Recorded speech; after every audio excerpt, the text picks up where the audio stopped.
До традиционных дистанций 5 и 10 километров добавилась новая для самых трывалых – на 42 километра. Семейный подряд у батьки Геннадия Муравьёва и дочки Яны Синіцыной зараджены спортивным духом на все 100. Звычайно спортивная семья удзельнічае у паўмарафонах полным складом с молодшими детьми. Сегодня Геннадий и Яна кинули себе выклик на дистанции 10 и 5 километров.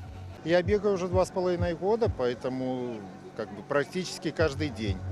По утрам пробежка? По утрам, да. Вечерами у меня не получается, а по утрам, да, практически каждый день. И хочу сегодня побить свой личный рекорд. Кстати, первый мой забег, так что я немножко переживаю, но думаю, что все получится, потому что с папой бегу.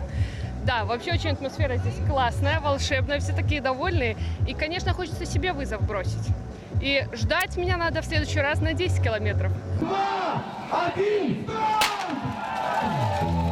Забег стартовал каля обноўленага бассейна «Дельфин». Адтуль бегуны накіраваліся ў бок мікрараёна Шведская горка. Далей у 5-й мікрараён. Затым па аб'язной за паварот у бок вёскі Чонкі і на фініш да пачатковай кропкі. Максімальная дыстанцыя ўключае ў сабе 2 такія круга. Удзельнікі марафона падзяліліся сваім настроем і з нашымі корэспондэнтамі. Все отлично, хорошее настроение, рассчитываем с хорошим результатом прийти. Такая была цель, мечта, и бегу в первый раз, и хочу достичь этой цели. Готовился всю зиму, бегал, по тренировочному плану, как положено. Не секрет, што бег умацоўвае сэрца і сардэчна-сасудзістую сістэму, спальвае калорыю, умацоўвае суставы і ў цэлым настраивае на позитивное мышление. Таму смело удзельнічайце ў таких мерапрыемствах. Я с гордостью хочу сказать, что в городе Гомеле, в областном центре, это уже в этом году будет 3 массовых таких забега. Это Гомельский марафон, Сожский полумарафон и Гомельский полумарафон, который состоится осенью.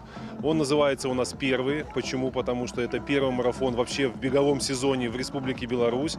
И фактически беговой сезон Республики Беларусь, именно марафонский, открывается сегодня, именно здесь, в городе Гомеле.